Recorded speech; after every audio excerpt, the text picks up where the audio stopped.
Hello and welcome, all you wonderful Tubi Dicers. It's your boy Daddy Tarzan, and with me is the wonderful cast and crew of Tubi Dice Adventures. And tonight we're bringing you something special outside of our normal programming. To be discussed, a talk show episode of where we will discuss projects, campaigns, and adjacent tabletop RPG related topics, as well as some other non-TTRPG related topics as well. That being said, again, I am the host for tonight, Daddy Tarzan 82855. You can find me on all social media platforms under that handle. And with me is a few cast members of Tales of Arden, and scratch that, rewind, Dimensional Dial, and then Edge of the Empire as well. Let's go ahead and start off with you, KJ. Give a quick introduction and let us know where we can find you.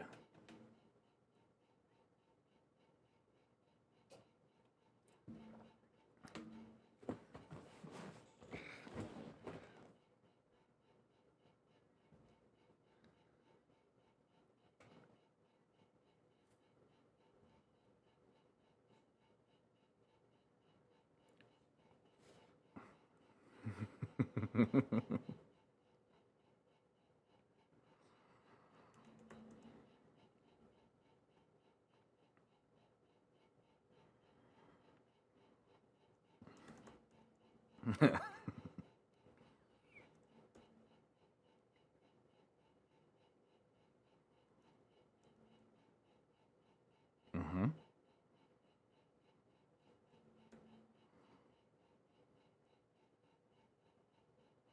And we're we're very thankful for your artwork. The Clucky art, the Clucky art is phenomenal.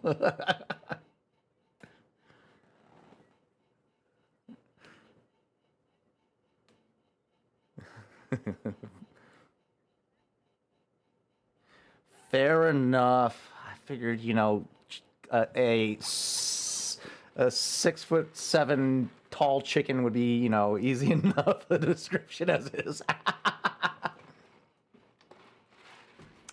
That's fair. That is fair. And Clucky does carry around a cloak of spectral chickens with them at all times. So that's an important description for sure. Uh, Thank you for stopping in there, Potato. Potato. Uh, that being said, let's go ahead and introduce our other cast member for tonight's episode of To Be Discussed, Jay. Where can we find you and who are you?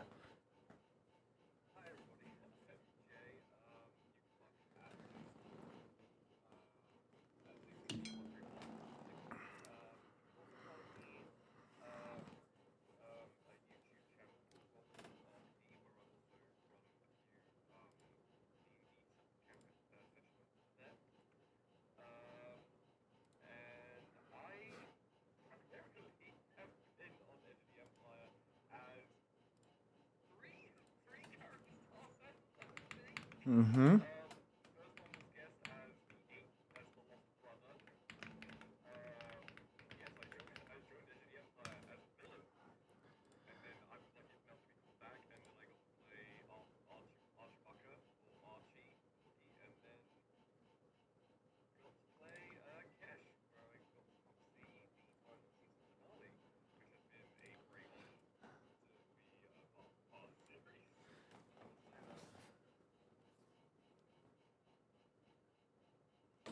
Uh-oh. Are we having sound issues again? Don't tell me we just went through that whole intro and only I can be heard right now.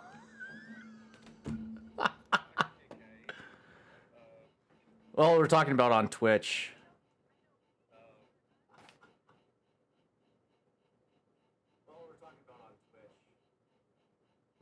Fuck. We're gonna have to go through this whole process all over again.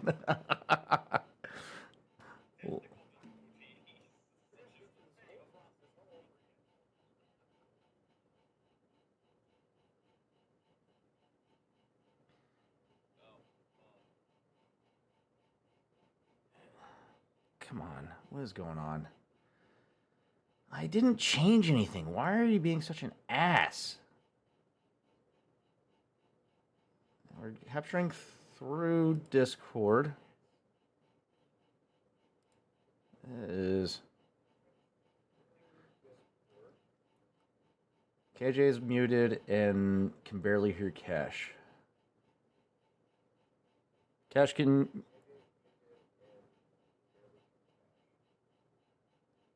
Jay, can you give me a test on mic?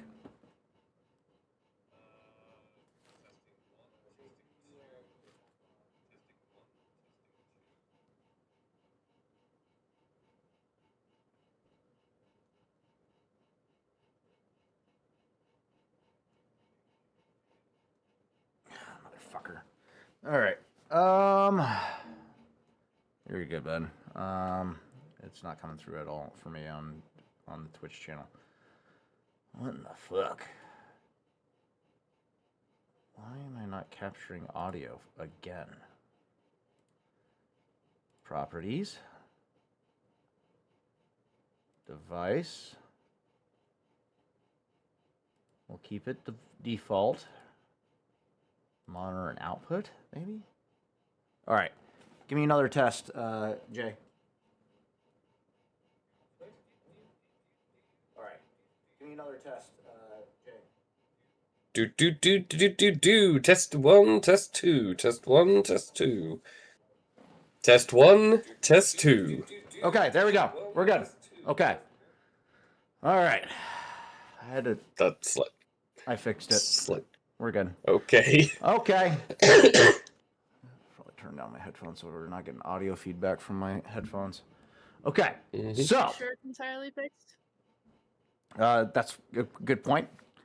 KJ, can I get a test? Never mind. I heard you. There we go. Okay. I was just waiting for my voice to come through because the delay is so long. It is. Okay. So, we went through that whole spiel. Only I was heard, so that's unfortunate. So we're going to wind it back and get back to it again. So, again, I'm your host for tonight's episode of To Be Discussed. You can find me at Tarzan82855 on all social media platforms. And with me is a wonderful cast and crew of not only Edge of the Empire, but Dimensional Dial with KJ. KJ, why don't you tell us who you are and where we can find you? Again. KJ, you can find me at various forms of KJ Cosplay everywhere because I couldn't brand the same punctuation because social media hates me. You can find me on various VODs on this channel because I've sprinkled my presence in a couple different campaigns, but most reliably in Dimensional Dial as I'm a core cast member.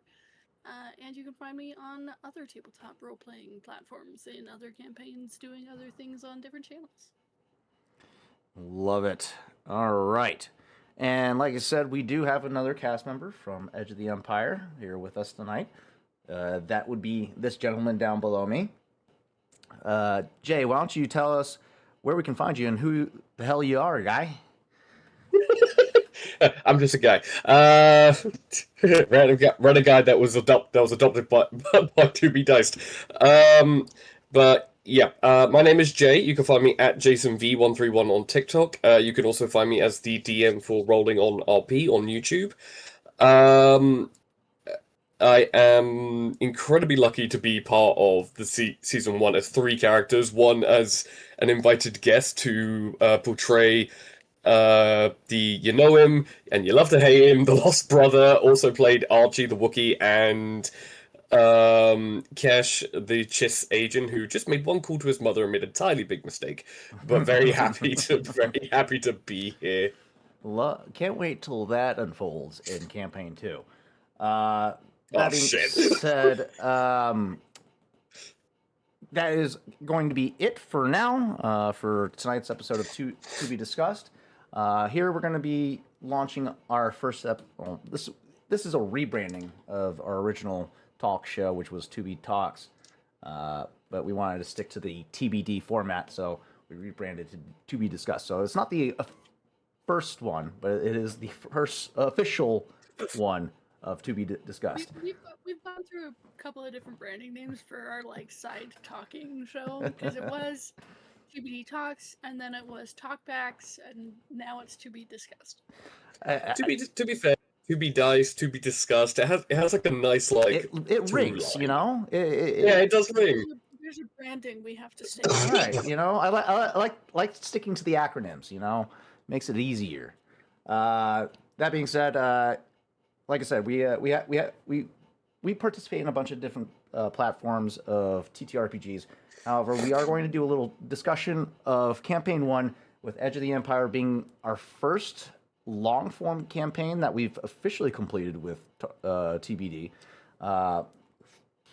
Fucking much to my surprise, you know, these guys keep showing up for more. Because realistically, like, it's not the first campaign we started. No, it's But not. it's the first one that we finished. It's actually, aside from Tales of the Endless War, which I think is what that campaign is called, like, this is one of the more recent shows, and it's the first one to finish. Yeah. Yeah, it's our with TBD, our flagship campaign was Dimensional Dial of Dr. Diego. However, we were steamrolling for a good while, but then And then there was a year that yeah. kind of yeah, scheduling conflicts now we're and everything and continuously chaos. off track. Yeah. So now we are TBD when it comes to scheduling for those sessions, but we're still powering through it, and We had two in rapid succession recently, so we did. I'm okay with that. We fucking did. But let's go ahead and dive into the campaign 1 recap of Star Wars: Edge of the Empire. So we started off the campaign with the group meeting their benefactor via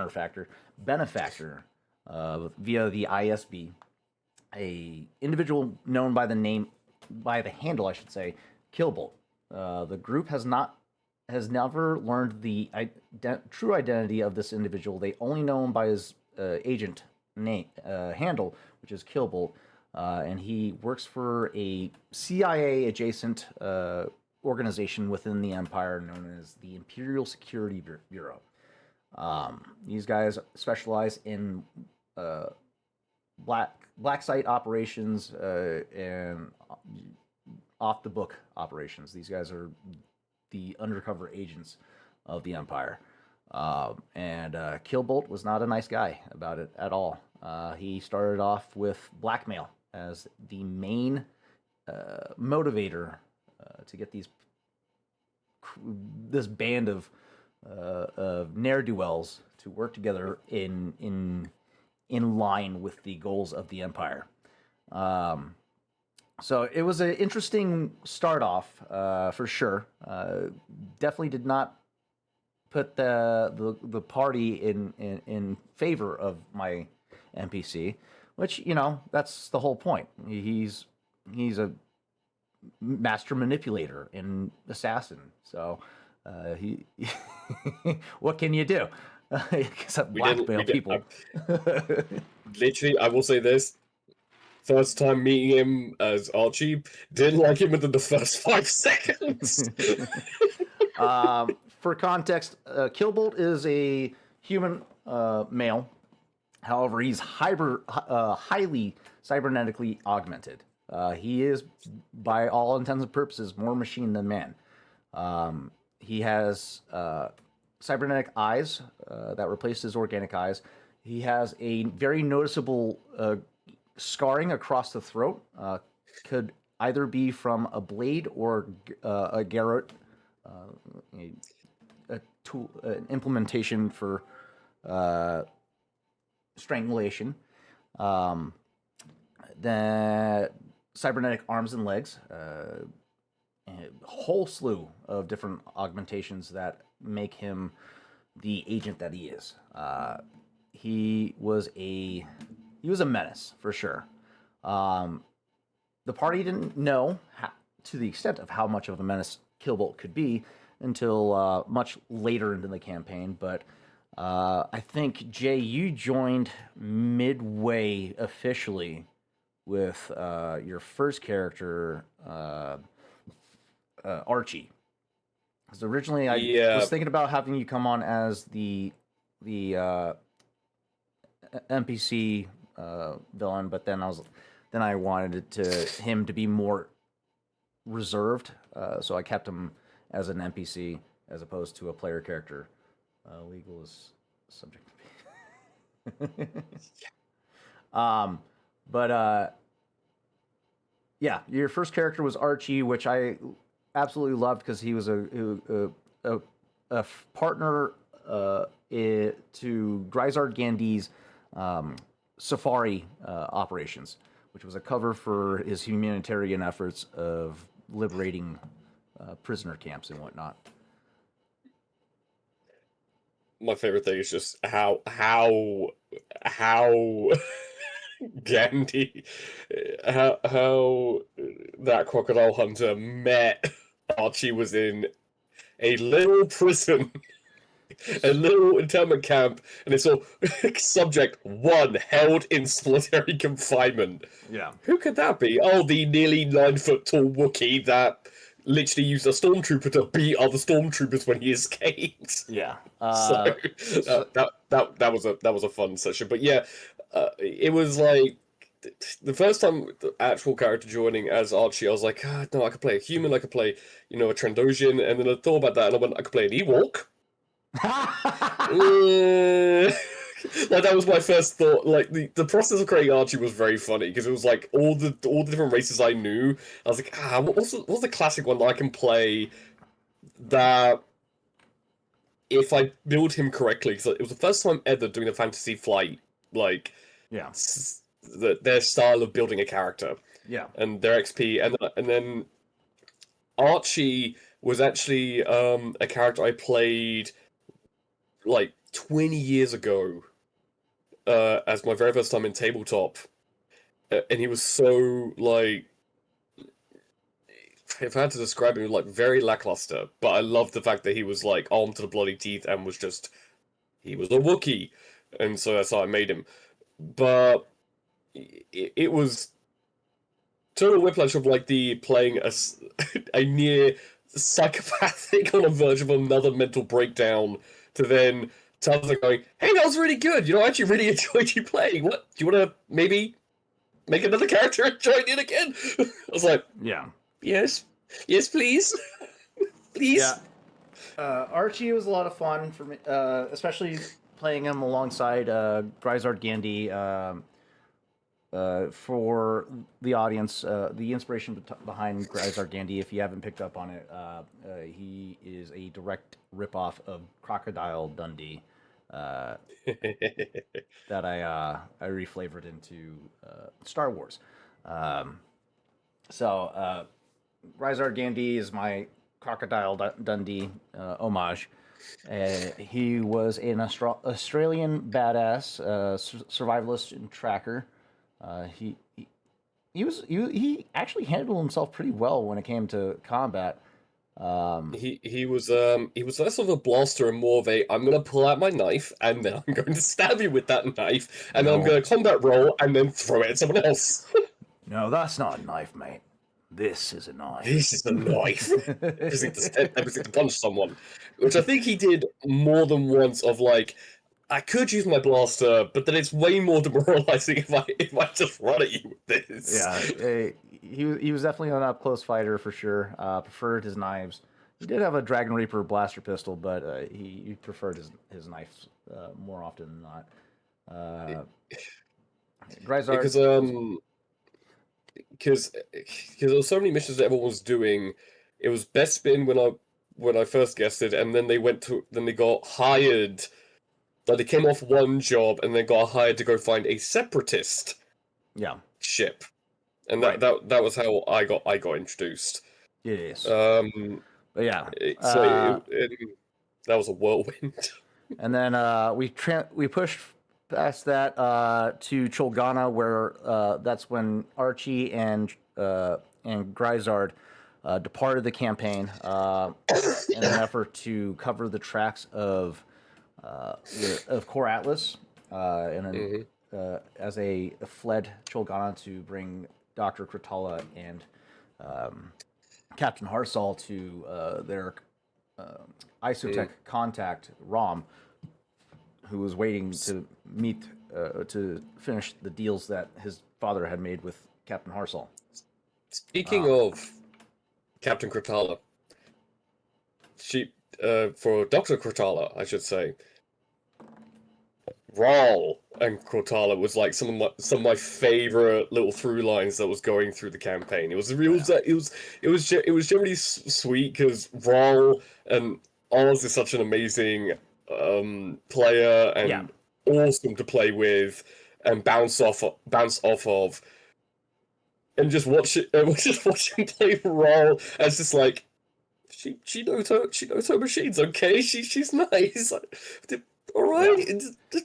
It was lovely, and then to be fair, getting to know also the cast as well of Oho, one of my favorite stealth guys. Of like, if you see him, no, you haven't. I still have a few of my favorite moments from just like, and also Guy. Yeah, just showing up, it was great. That raises another. It was great.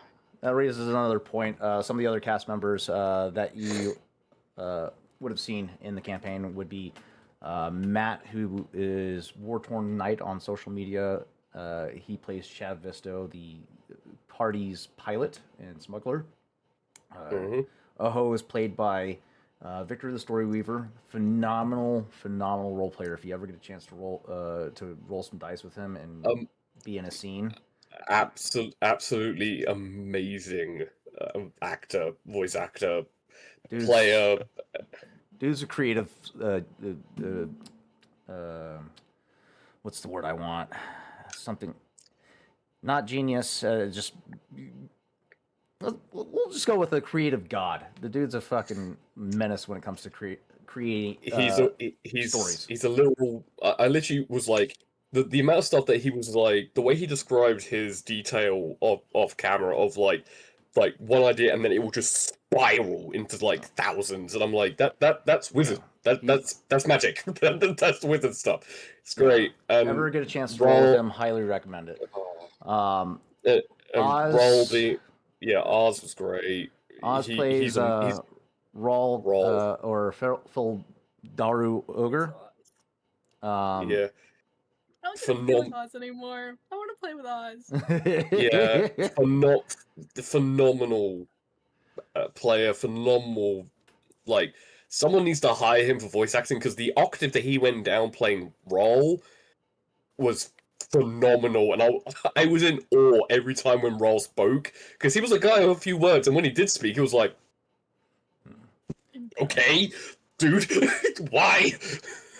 And then we have Ego played by Ren, and they're amazing. Hearing them talk and like seeing how improvised they were in their speak was amazing. Ego was great at diffusing situations for the party, keeping people out of jail for the most part, which was very much needed for this group because they were constantly getting into entanglements with the law. Yeah, and then Dove.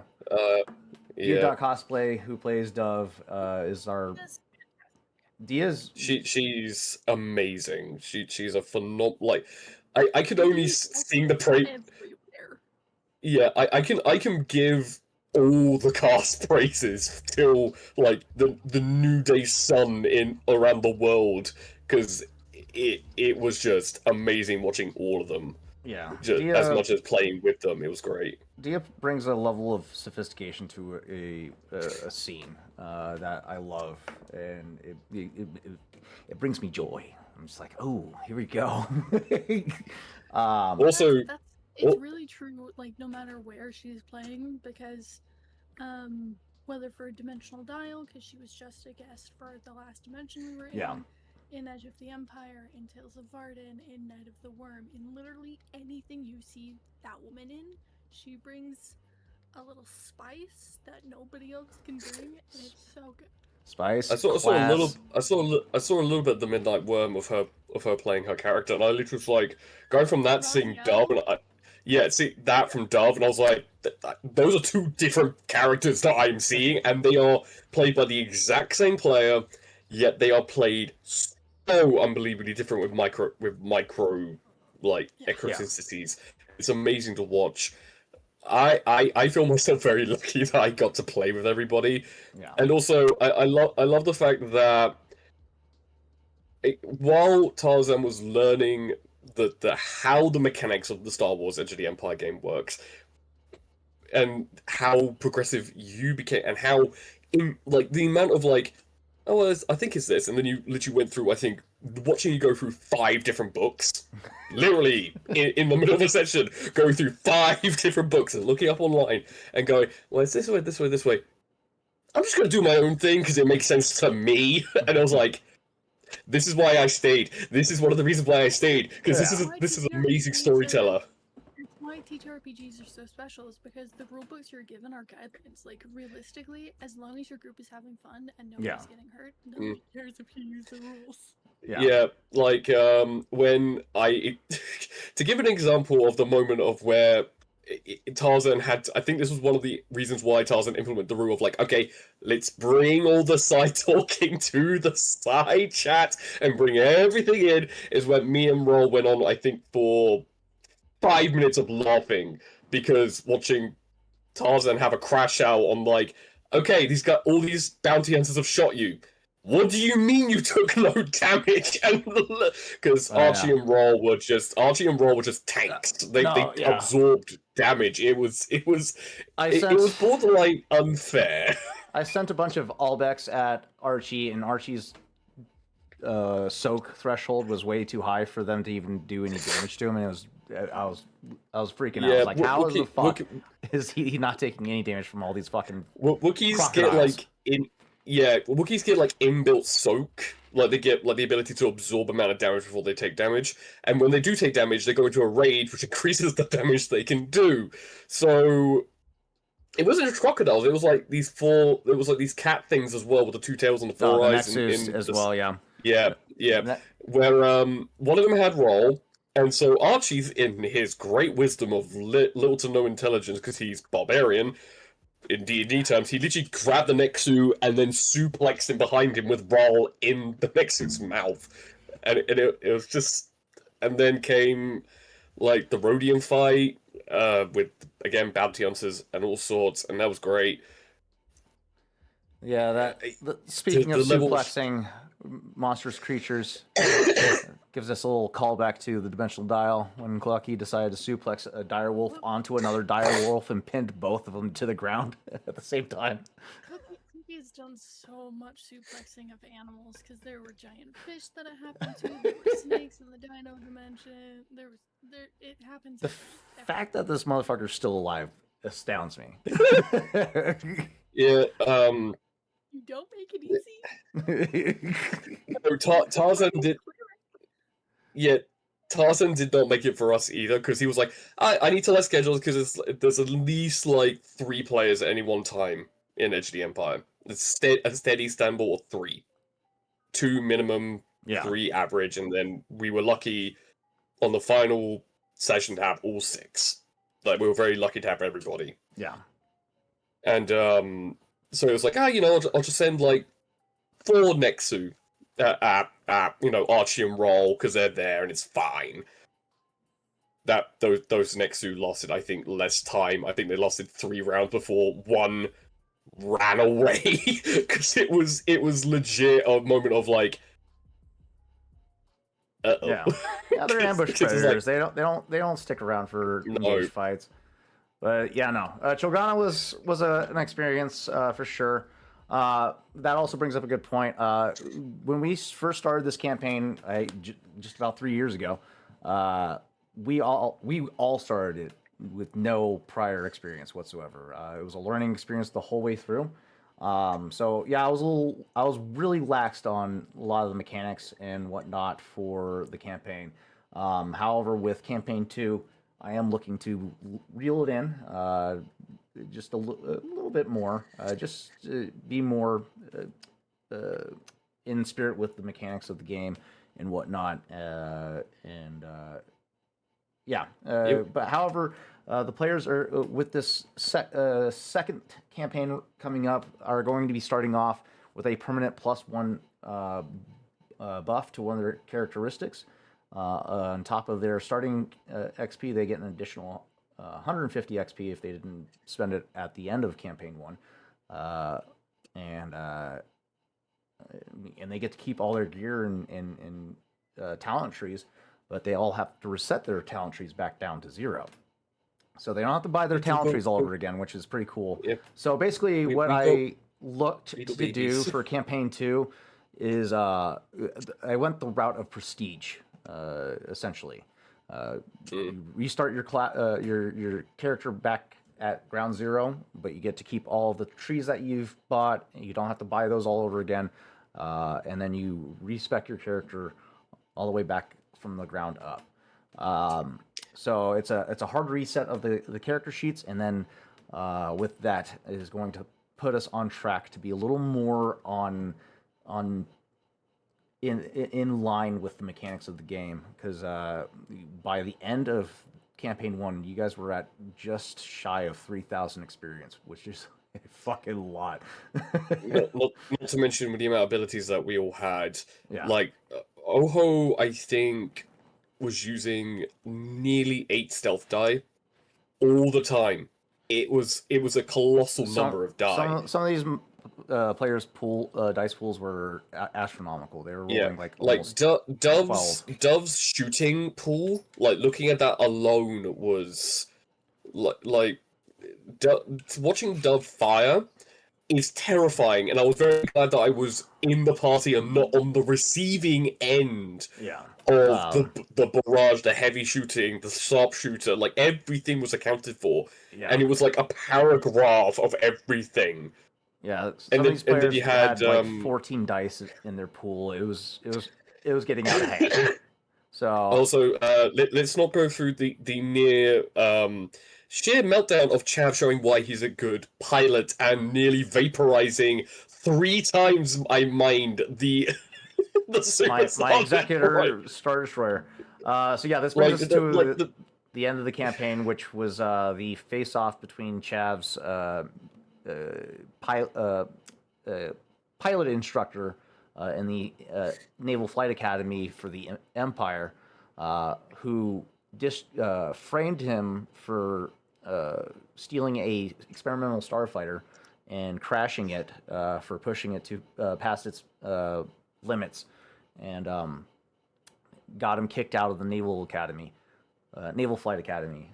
So yeah, he had a personal grudge to fulfill when he realized that his same instructor that framed him for that was heading the blockade of his home planet, and yeah, so it was a calling card for Chav to come home and break that blockade. Chav was a complete menace in the best way possible. Listen, I got some good hits on fucking Chav. You did. No, you did. You gave it as good as it got. But that opening move, where he went Ace Maverick Top Gun level. Yeah. Balls to the wall.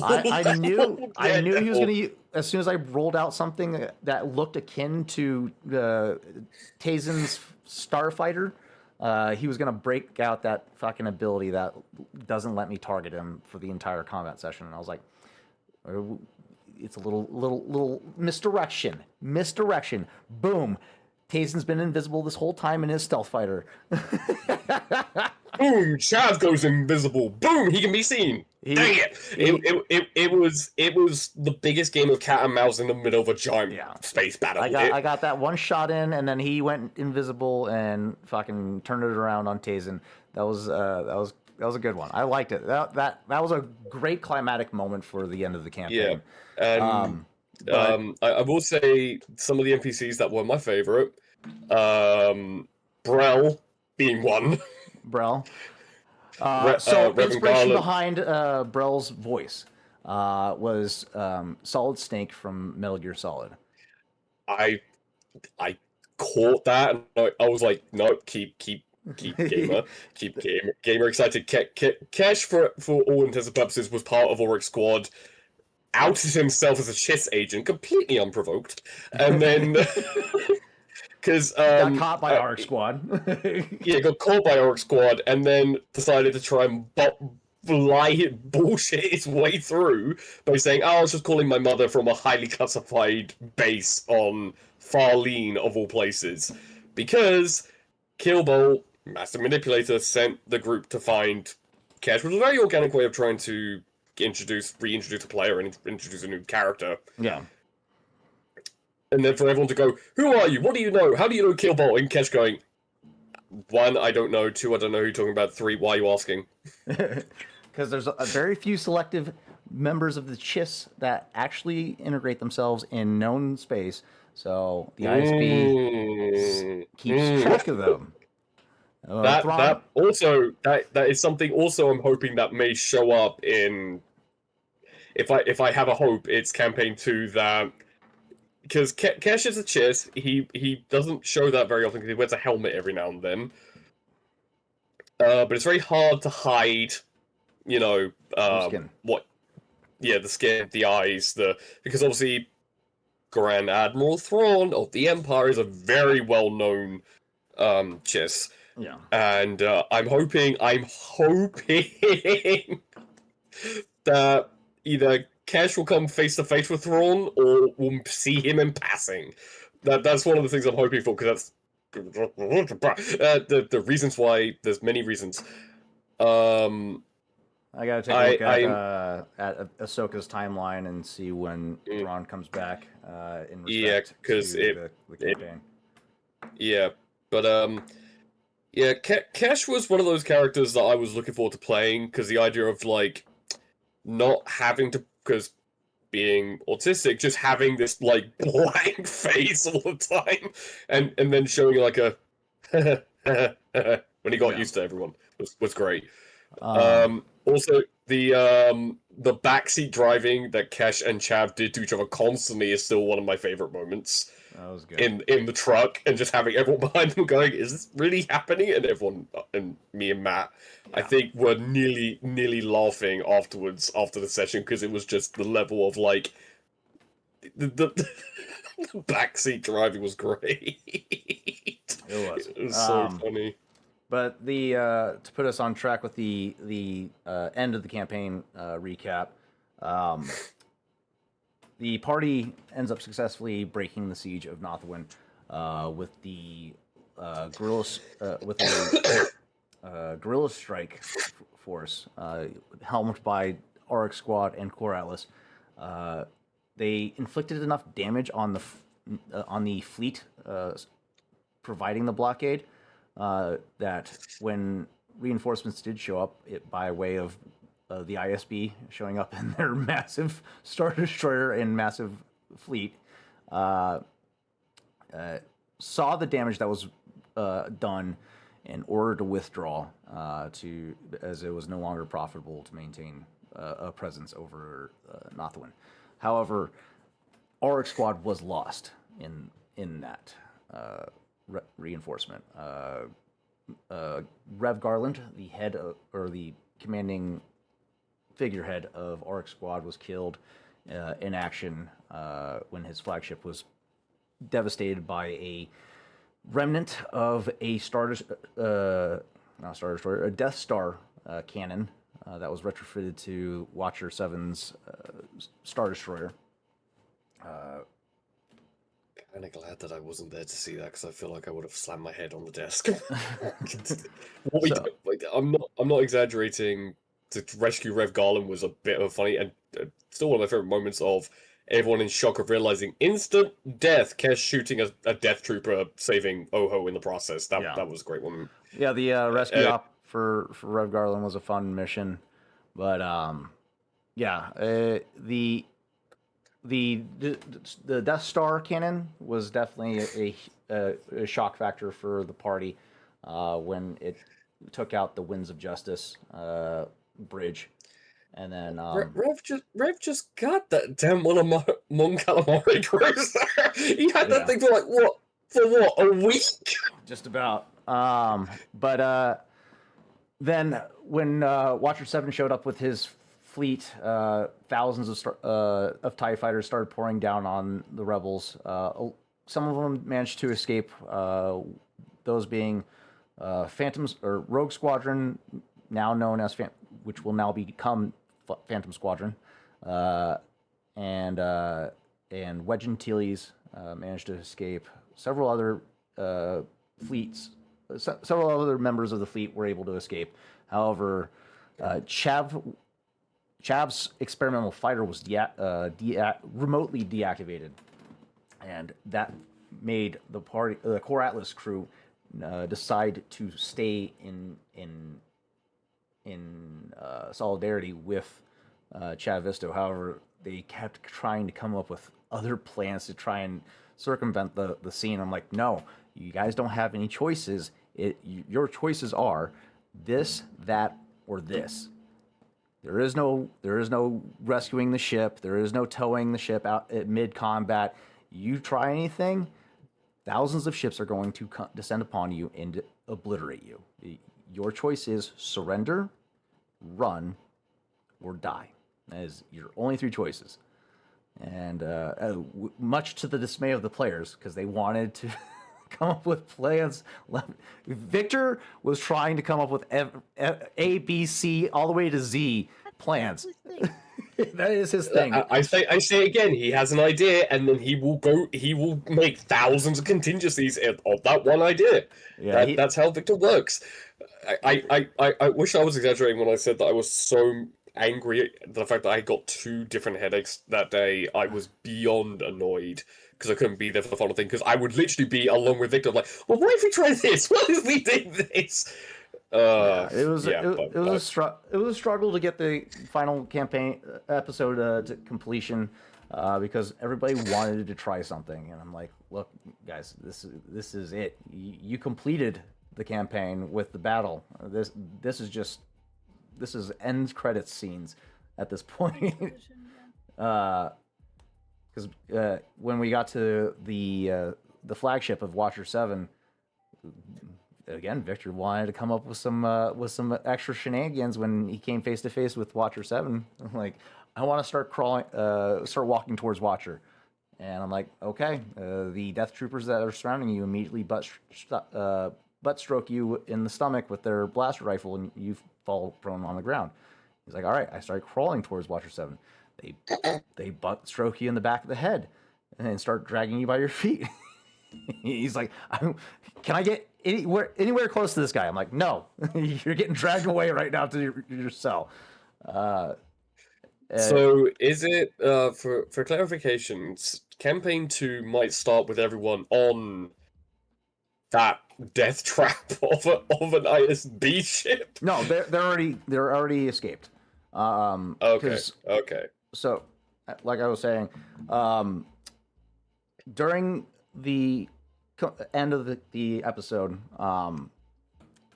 it was revealed that the actions of Killbolt has put him in the crosshairs of the Empire due to the party's negligence in constant crossing paths with the Emperor, or catching the eyes of the Emperor and his agent, Darth Vader. Oh yeah.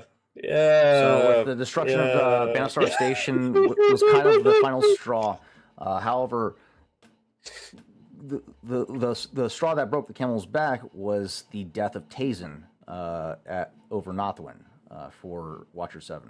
Tazen had a vital role to play within the Empire, and his death was not in line with the goals of the ISB, or at least for Watcher 7.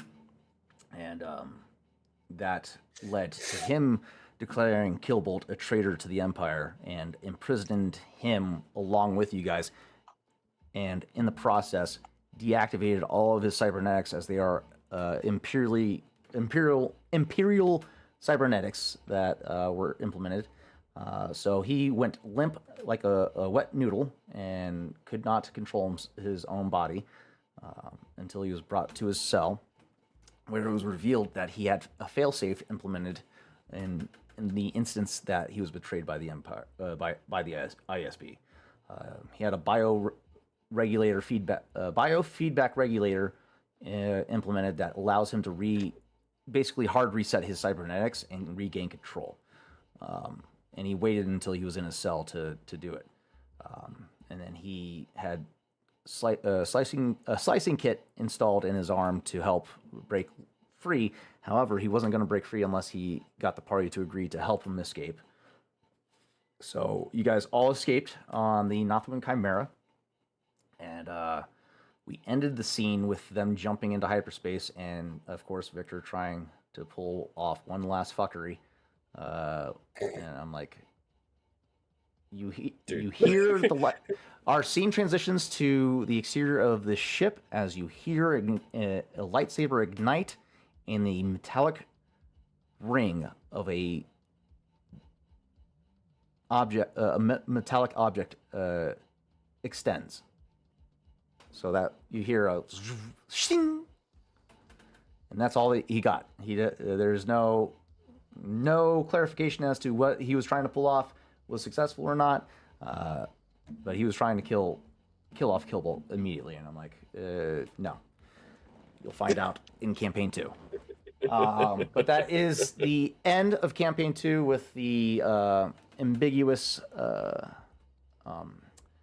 events of what happened on the starship, the Northwind Chimera. We will pick up campaign 2 a couple days or maybe a week or two past that event, and we'll be doing some flashbacks of what happened on the Chimera during campaign 2. But yeah, that concludes it. Campaign 1. My favorite moment of all time was putting what was the destruction of Banastar Station. Oho playing Moff Oho was fucking brilliant. That was my favorite thing. Is the clip of "Long Live the Empire." No one standing. Literally, Victor with a little smirk gets it under control. He says, "Oho," turns around and goes, "Long live the Empire!" And it's just like, that was a brilliant moment of role play, and the dice were going in his favor so much in that scene. At any point, we all could have been discovered. That was the big thing. Like at any point, because it was you guys were in the heart of the station. Yeah, in the very heart of the station. It literally, like, with automated turrets in the bridge, it was Oho dressed as a moth, which is like already a big ask.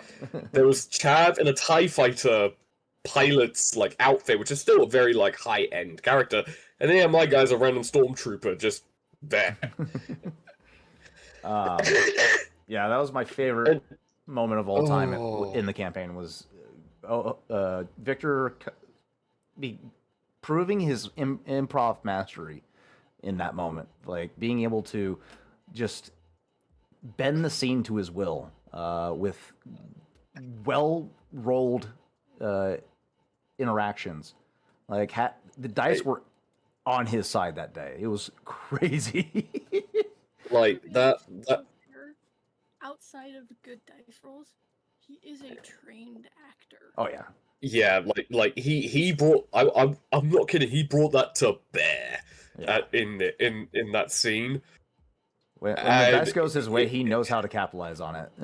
Yeah, I felt genuinely seeing how you played like the bridge commander, like the actual commander of the station. I was starting to feel even more bad for the NPC because he was basically being contorted, crushed, and then squeezed into a tiny Victor box. Obliterated his whole self-image. Like what was his name? I can't remember what the NPC's name, but he had like a very high opinion of himself. He oversees all the stations in the sector, and all of a sudden some nobody shows up and in a Moff's outfit and starts barking orders, and then Victor succeeds his deception check spectacularly. I seeing one role that this guy did, and I think because it was upgraded in challenges as well for the NPC. Yeah, and I think it was like the rolls were on my NPC's side, and yeah, it was like everything about that, and then it was like for this guy alone to do his like insight check or cool check or vigilance checks, and this NPC had a high pool, Oh yeah. like a very large dice pool. And then Oho was like, "Well, you're gonna add this setbacks. You're also gonna upgrade it this way. I'm also gonna use it to upgrade it this way." And it was like the task difficulty went from average to formidable with an extra like 3 challenges, and I think it was like 2 setbacks It was on top of that. it was an And the guy interesting didn't roll. experience. It wasn't a single success, single advantage, all failures, and I think it was like 2 despairs, and all the setbacks were also threats. So the guy crumbled after that, and literally me and Matt had the exact same look of like, oh buddy, just like, oh no. Yeah, it was a good time. But yeah, that's it for campaign 1. We are looking. I'm currently in the process of framing out campaign 2, which is going to follow along the Force and Destiny core rulebook for campaign 2. Yeah, you left a big open plot hook that is definitely that plot hook made all of us go. That was intended. Oh. Because I didn't want. No. I mean, so the campaign 1 ended on a very dark note, but that leaves it open. That just leaves open a huge cliffhanger for the need for a campaign 2. Exactly. But like I was saying, campaign 2 is going to follow along the core rule book, Force and Destiny, and then my intentions for the for campaign 3 will be to follow along the core rule book of Age of the Rebellion.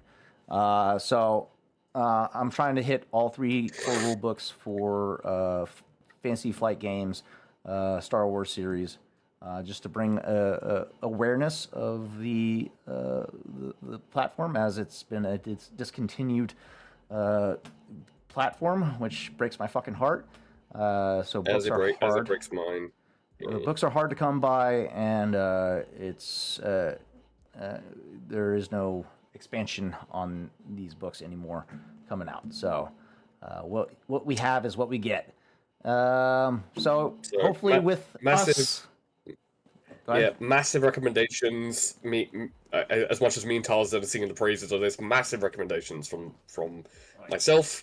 I can probably say massive recommendations from the rest of the cast as well to look into these books, because how you build the characters is entirely your own, entirely customed. Yeah, it's very it's a very personalized style of game of TTRPGs. It's not as restrictive as Dungeons and Dragons can be. Because with Dungeons and Dragons, you have to think outside the box of how you're going to use the guidelines and the restrictions very creatively. But with Fantasy Flight Games, Edge of the Empire, Force and Destiny, and Age of the Rebellion, when you build that character from the ground up, it is literally from the ground up. You literally build that house, so brick by brick. It is amazing. The best way I can describe character creation for Fantasy Flight Games is in comparison to Dungeons and Dragons, you're typically pigeonholed into a character archetype, usually. Like if you're a frontliner, you're stuck either being a tank or a DPS, typically. If you're a healer or a magic caster, you're either a glass cannon or a healer. So you kind of get stuck in these pigeonholes. Whereas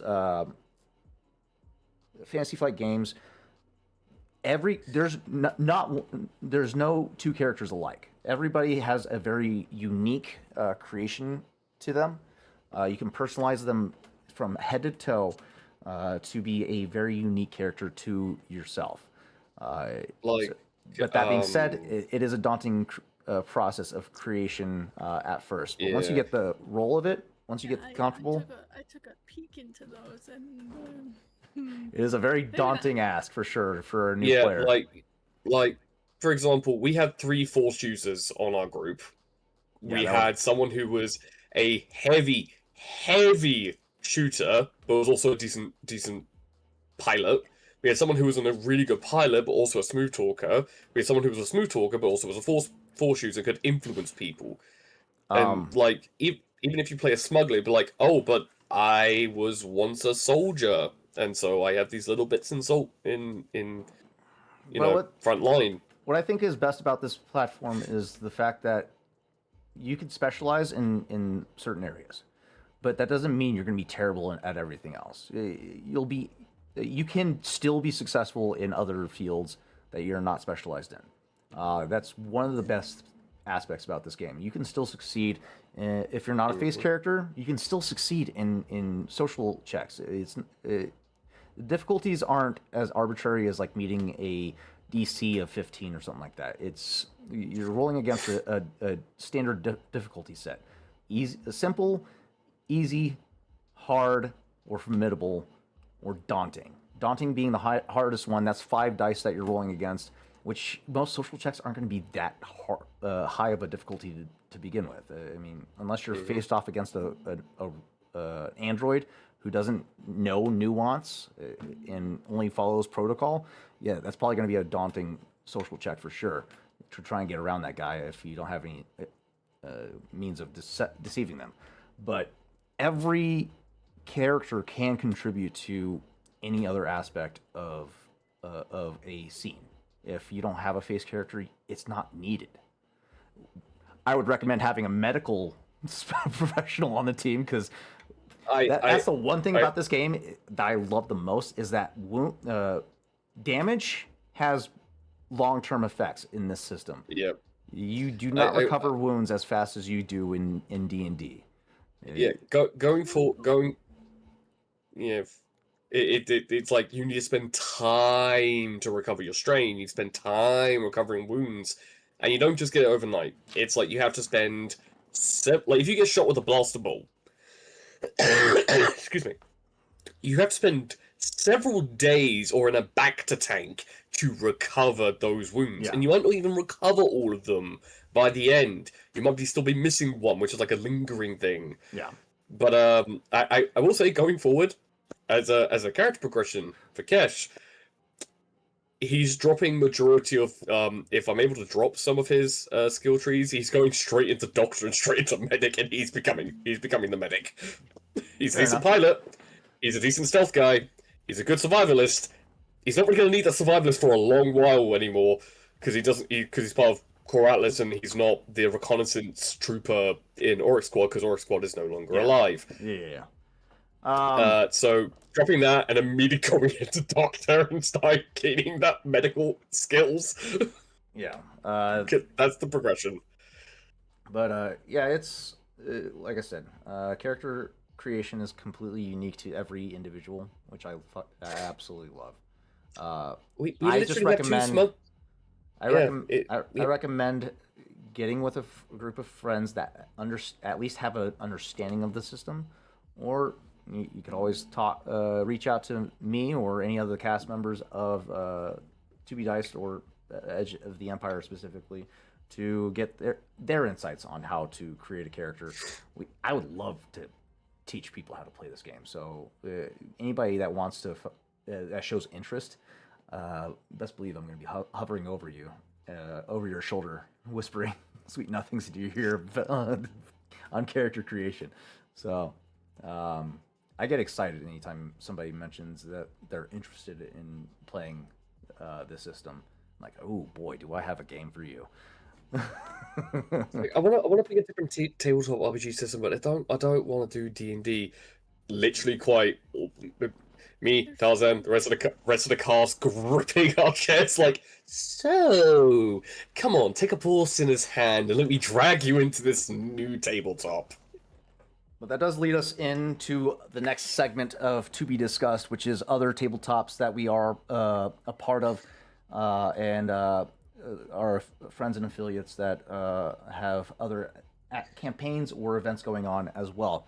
That being said, I'm going to give KJ the reins here at this point, as they are have several things going on and are aware of other affiliates events that are going on as well. So KJ, go ahead and take the reins at this point and let the audience know what's going on out there. First and foremost, outside of Dimensional Dial, here on this channel that you can find me at, my more consistent game is every other Sunday at 10 a.m. Mountain Standard Time. It's a morning show, folks, on a Sunday. I get to play in a homebrew world made by my lovely friend and dungeon master, Sir Zatara, out there on the internet. Lovely DM, we love him. He created this world that is kind of like post the death and ruin of humankind, and animals have devolved into either like enlarged beasts or sentient animals that have shrunk. Interesting. So there's whole societies and everything. So we're playing critters, and I, for that campaign, play an albino ferret circus performer who's been forced into the life of an adventurer because his twin brother went missing, and he was gonna go find that fucker.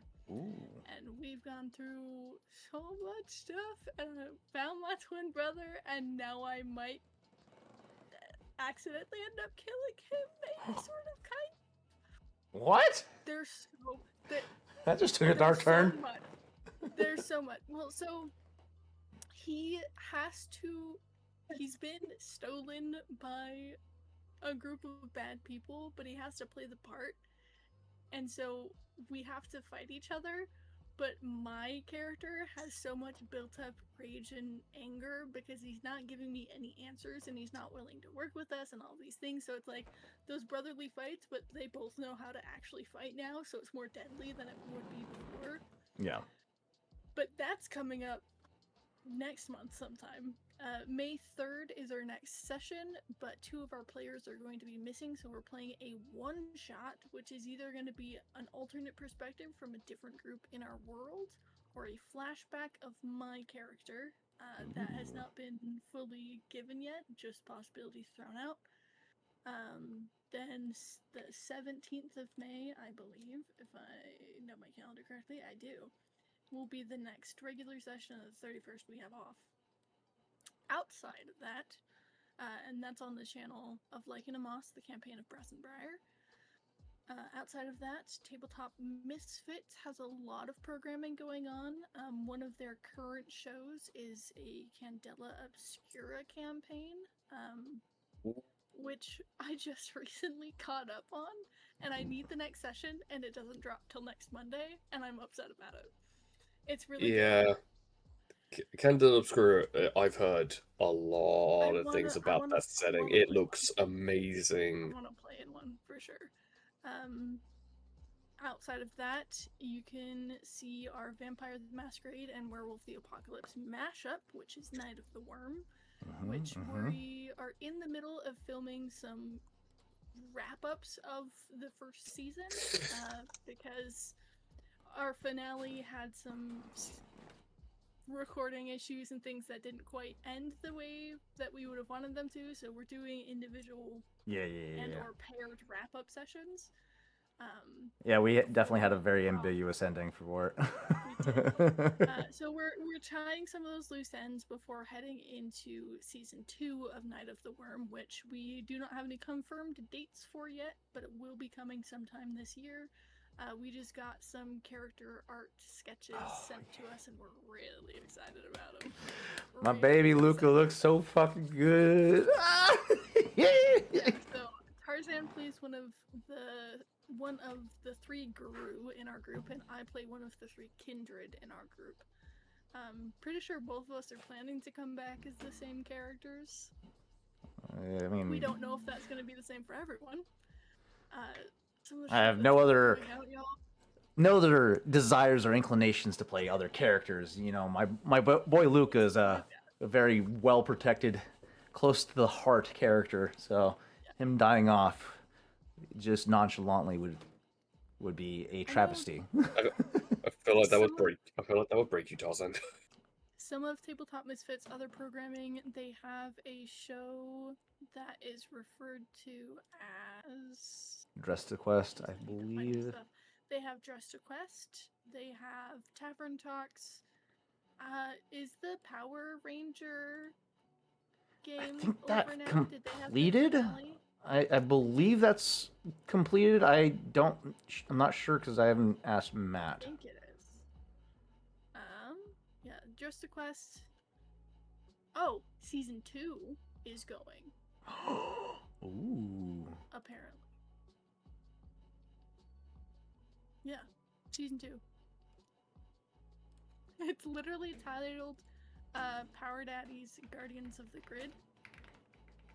It does not look like Matt is one of the players, however. Oh, they're doing a new cast. Okay. They obviously have their Tavern Talks, which they have guest star people that come on and they chat with people. And I've never actually watched one of those. I probably should. I haven't. I know they've got other programming that they are in the works on.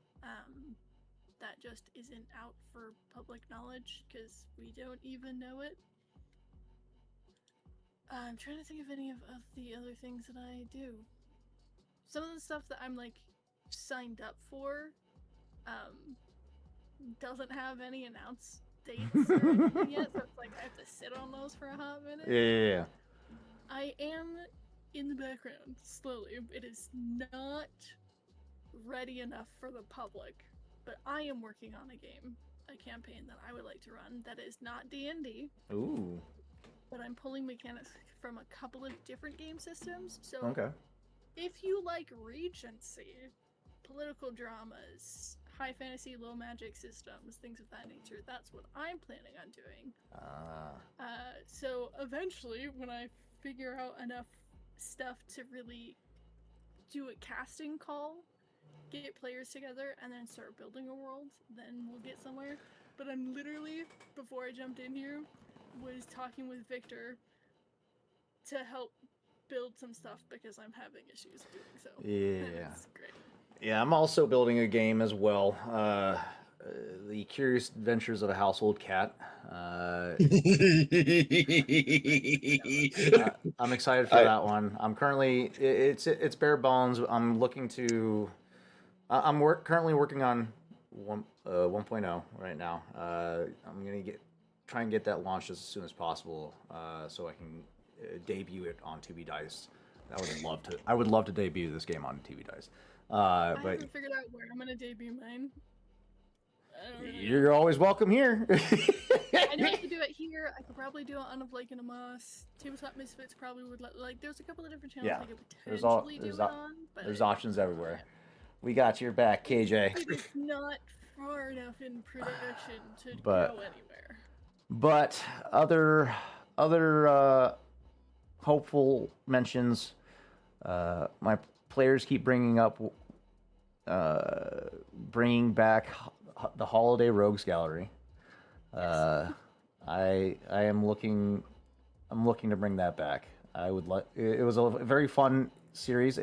For those that are not, we do have 2 recorded sessions of it.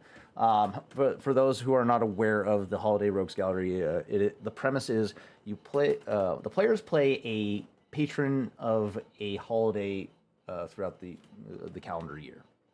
And what's great about it is no one has monopoly on any one holiday. There are different variations of patrons for each holiday, so you can exist in the same space as St. Patrick's Day in America, St. Patrick's Day in Ireland.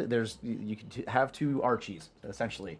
Granted, I would prefer that you had 2 different names, but the way we've been doing it is if it's the same vibe of a holiday, it's because it has 2 different cultures surrounding it.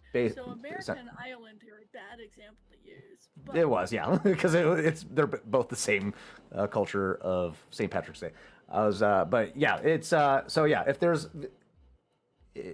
there's tales of another culture's influence of a patron holiday, you can create another version that already other than the one that already exists and whatnot. I think a really good example to use is Christmas, Saint Nick Yes. versus Yule. Yes, there you go. That's a perfect example. Thank you, KJ. You'll talk with Pagan Krampus. holidays. But so yeah, it's a campaign, or it's a story of my own creation, where my players play these deity level characters, and certain events. We weren't that high level. We're getting there, pretty close. But what's fun about it is that levels are given and taken in due to certain events that transpire. So, and what also was very fun about it is it incentivizes PvP and as well. We got to be purposely antagonistic, which you don't see in TTRPG spaces very much. Yeah. Because PvP among party members is discouraged, but this is like intentionally built to be a little more okay with it. Yeah. So it was when a holiday came around, the patron saint of that holiday kind of went on the fritz. Yeah. And I had the opportunity to play that because I played the patron saint of St. Patrick's Day, Archie. Yeah. And it's so much fun being able to stretch your legs a little bit and play your version of a bad guy for once, because the way that I got to do it, he's not malevolent. He was just doing stuff for shits and giggles and didn't really care about the repercussions of that. And Right. that in and of itself is so dangerous. Yes, it was very fun watching Archie work, especially in a PvP setting. Because the first time I ran Archie I had him as an NPC. The second time you got to actually play him, and I hadn't joined the first time. That's right. Yeah. And then I did, and I was like, "This is my character." Yeah. Having a team of players going up against one singular player, while To be fair, I was kicking ass. because the player the patron that's elevated is elevated in levels comparatively to the rest of the party. Because there were certain events that were taking place behind the scenes for the patrons that was causing the patron saint of holidays, Anders, the holiday spirit, I should say. God, that's what he's called. the Anders, the holiday spirit, was being afflicted by something that was causing him to bleed power to the patron that was being celebrated. So Anders was that gateway. I hoped you guys kind of deciphered that by the point in the campaign that we got to. 2 seconds. Recorded. We had more than. I think we only had 3 total though. Like Yeah. we haven't played much in that world. Not too much. We were getting pretty far into it though. We were getting to the climax because not Mother's Day, Earth Day, which was the player, all that was supposed to be the catalyst of the event that was causing all these problems. So we were supposed to see Gaia and go through a Jurassic event, and then Anders. Some things were supposed to go down that were going to shake the foundation, which I could still use that actually. Now that I'm thinking about it, I could still use that. We can recast people. It's fine. No, yeah, I mean that's also another factor, but I can still use this catalyst as a means to, because the intention was to reboot the patrons and get them to recoup their power. I was intending on doing a giving you guys a taste of your power and then doing a long form campaign to follow up that. I mean, I would volunteer as tribute if I got to play Halloween, because there's literally a jack-o'-lantern style species on Michael D&D. said Gregory was Halloween. No, him and Oz were playing. Him and Oz were playing. Well, Michael was Because one was, like, playing Jack Skellington. Skellington. Yep, and then Oz was then playing what else? Halloween. Yeah. Because one Dang. was for like, because Jack Skellington was like proper Halloween energy as we know it today, whereas the other one was like. Oh wait, no, haunted. we got it backwards. It was still it was Oz who was Halloween. Michael played Jack Frost in the So he city of- played the Yeah. he played the Winter Solstice, not He was he was Jack Frost, because I remember, because they were in the city of Townsville, interacting with the mayor. I mean, I It was the have episode- several. It was the episode of it was the Valentine's episode when Benji was on a rampage. It was actually the first episode when they were in the city of Townsville. The city of Townsville. Whoa. Yeah, you deleted the channel, so I can't even go back and check. No, it's in the archives. It's at the very bottom. But I would happily join in because that just sounds the most chaotic fun. But yeah, that ever. That being said, the Holiday Rogues Gallery is an opportunity for any and everybody to be able to participate for a while. It's there's no dedicated cast because of the fact of because of how diverse it can be. It's just whoever There's wants so to. many like minor holidays too. Like Right. there's so many potentials and possibilities. It's just you create a character based on the vibes of the holiday that you want to embody, but yeah, the intent was to make it a long form campaign. So season 1 was going to be is the taste of power that you could have, and then bam, day 0 happens. You guys are all having to accumulate power and restore the holiday spirit. Basically. I think you're right. I think he was Jack Frost. Yeah. There's a set of gifts that were sent, and we were trying to do it in character, and his was just the one of the guy like in icicles. Oh, Jack Nicholson. Yeah. It's like you really need to chill. I invented that. Like, if someone hadn't made that joke, I feel like it would have been in service. Matt played Sandman. He played Sandy. Sandman. Victor played. That character too? Who did Victor play? He played. I don't know if he did. No, he was definitely in it. I just can't remember his character. V for Vendetta. Oh, V Vendetta. Yeah, that's right. The 5th of November. He played the pig. Oh. Remember the 5th of November. Yeah, Taylor was the Easter Bunny. Yes. Oh, her Easter Bunny was hilariously chaotic. I fucking loved her. Like, what is your problem? I don't know. So she played the Easter Bunny, who has a grenade launcher that shoots eggs that explode. You know what? I could say I was surprised by that analogy, but I'm really not, because that just sounds like, well, the Easter Bunny. She also during her holiday she had these chocolate bunnies that were basilisks reskinned that was turning the players into chocolate. It was awesome. Sounds deliciously terrifying. And I actually had to step in because the party was getting wiped, and I had to step in and have Anders restore several party members to keep the fight going because they were on death's door.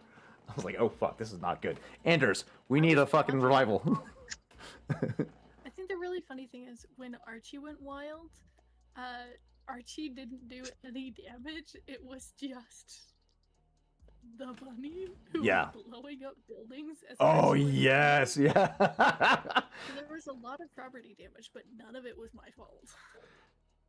Yeah, that was a good time. Okay, now I just need to see this come back, because this just sounds like complimenting player on player, actually encouraging player on player, actually encouraging everyone to, go into the extremes of their holiday, because you're representing the holiday that you're representing. So it's like, look, if you're not gonna do it extreme, then you might as well have fun with it. Yeah, we did it very tastefully, and it was a good time for everybody involved. Like going into a D&D game, with the understanding that there is PvP, makes it kind of more enjoyable because now you can have fun with it. Especially knowing that your characters are not...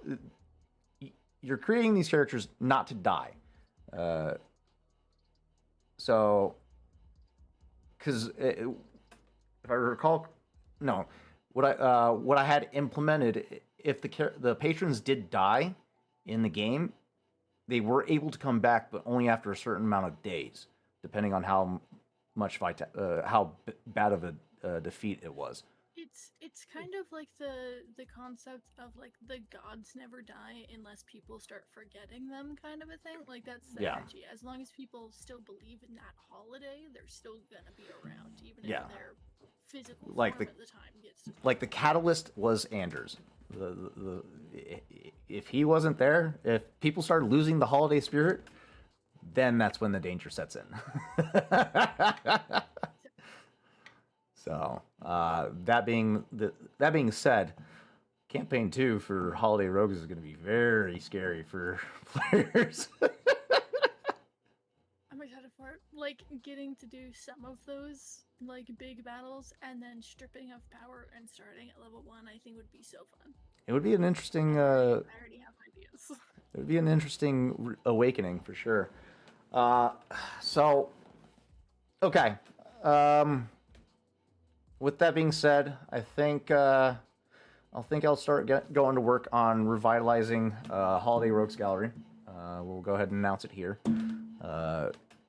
So, you heard it here on To Be Discussed. Look out for Holiday Rogues Gallery. The resurgence. That's another one of ours that has a rotating cast. Rotating cast has plenty of opportunity for guest appearances. So all of our friends Because and everyone's a guest, basically.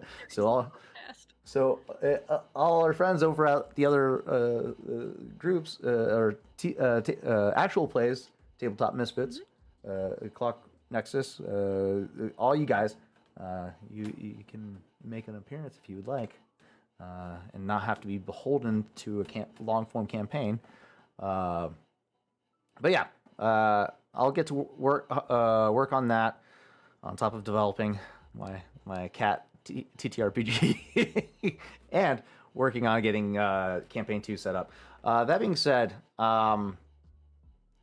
do I reboot campaign 1 leading up to the Catalyst, or do we just go through with Catalyst and start at level 1? I feel like we should just I think we should reboot it. I think especially because we've got some people who used to play certain characters that aren't around anymore for various reasons. Right. Rebooting it would probably be the best. Okay. All right. But also, it's been so long since any of us played. I don't think most of us remember anything of that. Exactly. And then we did also have a guest DM host, which was Michael St. Gregory's episode of the Holiday Rogues Gallery when he took over as GM, and I got to play Benji full stop. You didn't remember that one? I've literally played one session, and that was That's right. our Just season. during his villain arc. So there may have been a lot of other ones that were played. I was never there for them. That's true. Restart the whole thing. Yeah, let's reboot. Let's reboot. Yeah, because if that was the case, I would love to be on there because it just sounds like a lot of fun. It sounds like every single time, it's just like the minute someone mucks up, you just hear a bunch of other players going, "Oh, I could have done it better." This is like the passive and active player on player. Yeah. That sounds great. A lot of shit was thrown. I'm gonna be so real. Oh, it was great. It was a good There time. were rivalries, there were friendships. It was great. The alliances that people were making. Somehow Archie and Taryn were pretty good friends. And I don't know how that happened, but it did. I mean, That just sounds like Risk. That just sounds like the board game Risk. Like, make alliances, betray them.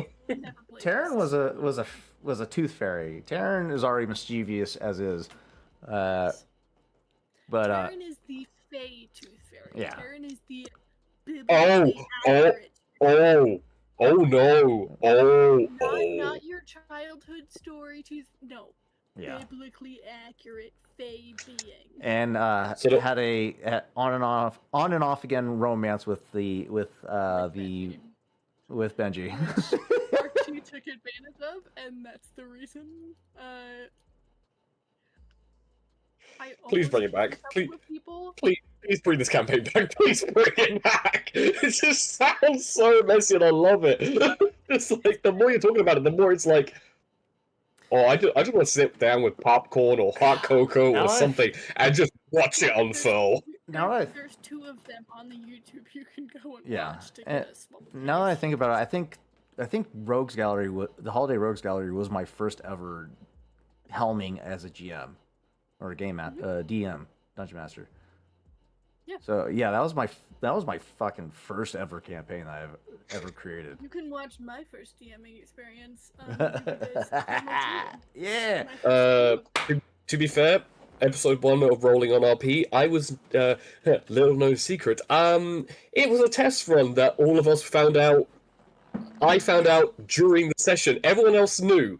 I had no idea. So I was playing as I normally played, and then I saw all the comments, and I was just like, wait, we're actually recording right now? And I had to keep a stone cold face, and I felt like I was DMing for the very first time again. And it was such a unique experience. The whole reason this channel exists is because in the middle of the session of the Dimensional Dials, super early on, Tarzan just started streaming on his personal channel. Didn't tell any of us until after he stopped. He's like, oh, this is something we did. And we're like, huh? Excuse me? No, I asked first. I was like, "Hey, you guys mind if I record?" And you're like, "Yeah, sure." And then I was like, you said record, and then you just went live instead. "That's it's along the lines." And then I was like, And we don't have the VODs for that, but there are a couple of highlights on the YouTube in the Dimensional Die highlights Yeah. that are some of those originals. "Yeah, I think they're still on my my original Twitch channel because I didn't know that you could fucking upload them to YouTube, so I just highlighted the whole fucking session." The really sad part, though, my favorite session and the most traumatically traumatizing for everybody, I think, is Petrichor becoming human, and we don't have any of the VOD. We have none of it. Ah, shit, that's right. We do have clips of it though, which is We have I'm thankful. 2 clips that I made, but some of this there's we kept so losing bad. episodes because yeah, we weren't They weren't being uploaded in time, and I was the only one at the time who was trying to do any of it, and I Yeah. didn't have the time to do all of it, and stuff slipped And on through, top so of that, like we didn't 7 we or 8 episodes that are just missing. yeah, it was a logistical nightmare trying to keep up on uploads and whatnot. That was for sure. We all had a lot In my of brain- stuff in going my on. brain, I keep being like, why don't you guys just dual stream to YouTube and for Twitch, because then you don't have to worry about uploading it because the VOD is available immediately after the live's done. That's what we do for Like in a Moss. We stream in both locations, and then you have a live playlist. We were doing that and for a we while do too. I don't know why you guys stopped. Because then you guarantee that you're never gonna lose a VOD, because it'll just always be there. Why did you have to bring that up now? I feel so stupid. I did say that I'm the tech background person for I did.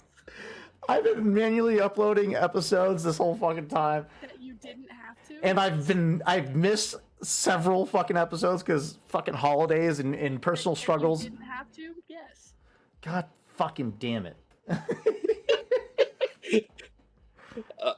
God fucking if I had a pound for every time I heard Tarzan say God fucking damn it, I'd be very rich right now.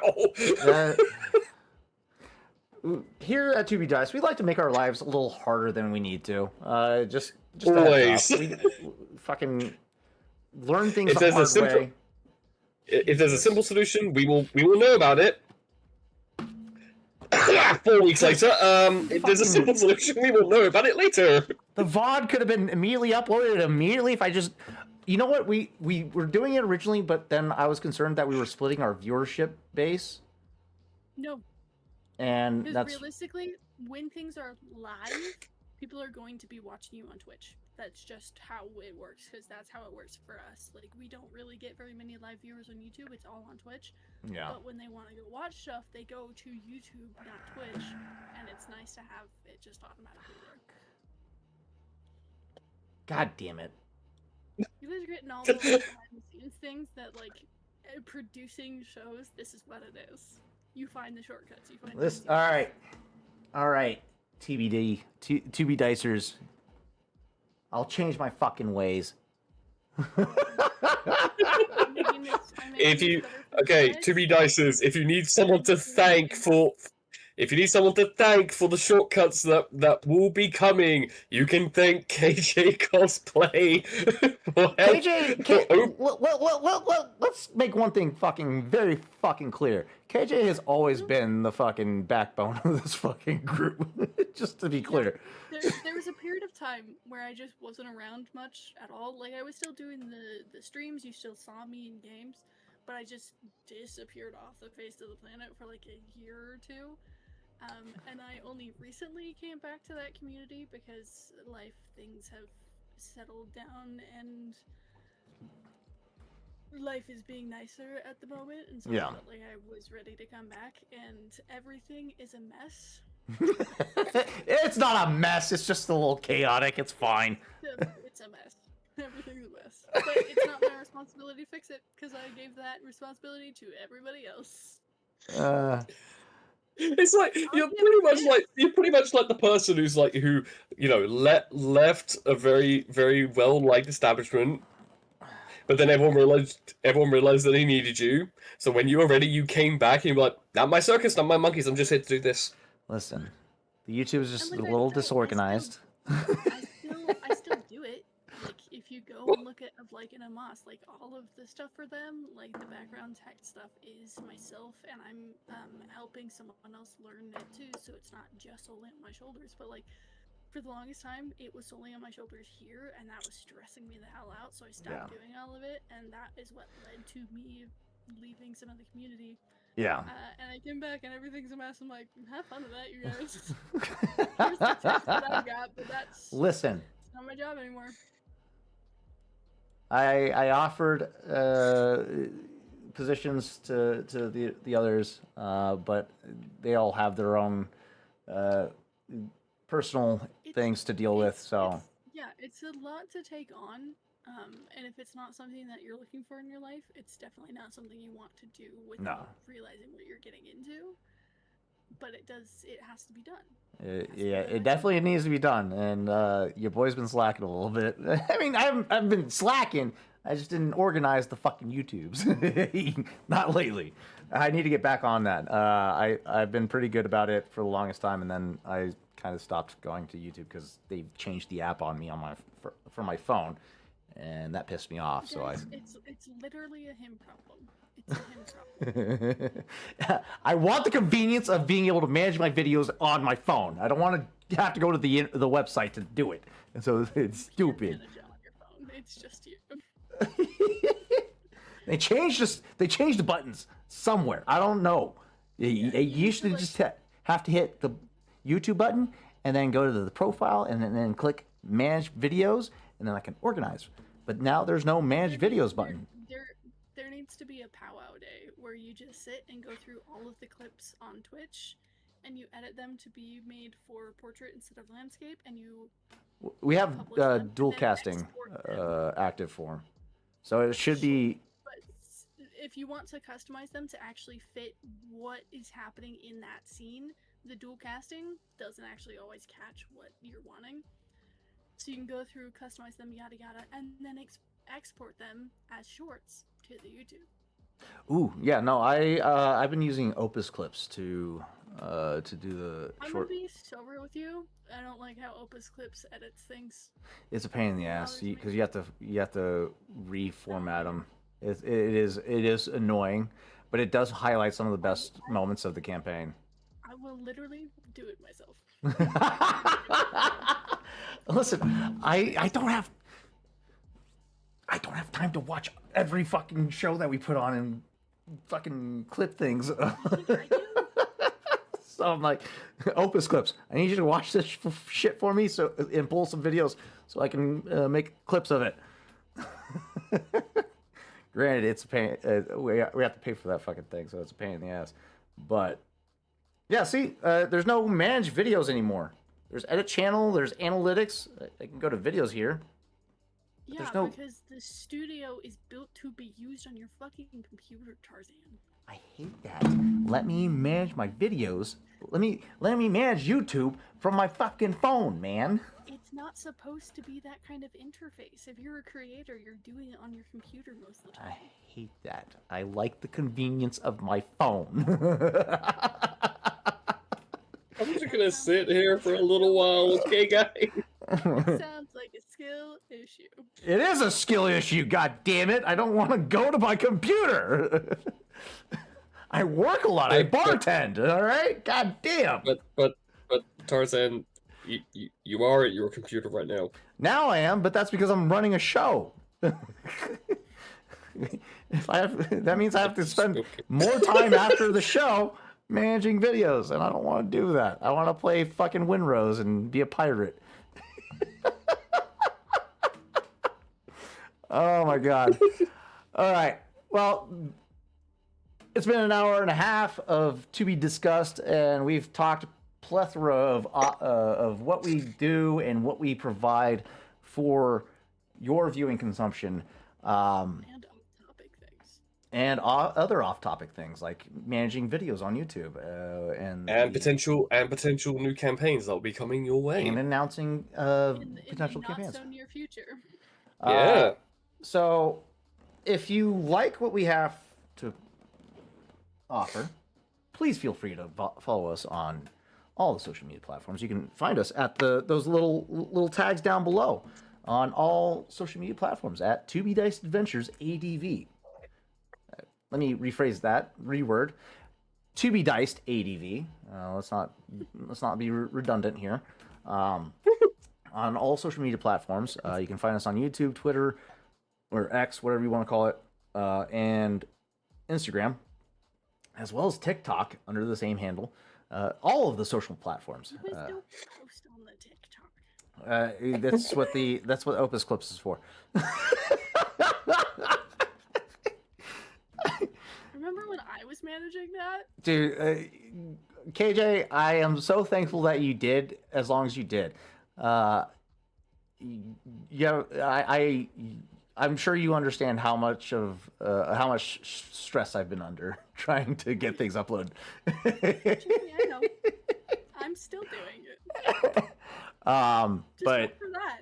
right, but yes, like we said, be on the lookout for future campaigns that we're looking to revitalize, looking to start, so on and so forth.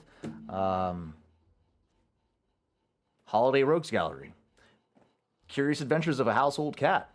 KJ, what was yours one more time? I don't have a title for it, but Regency political drama. There you go. Jay, give a shout out to for yours one more time. Rolling on RP. I hate saying this, but the guy edits all the videos on there. He had a spot of trouble, and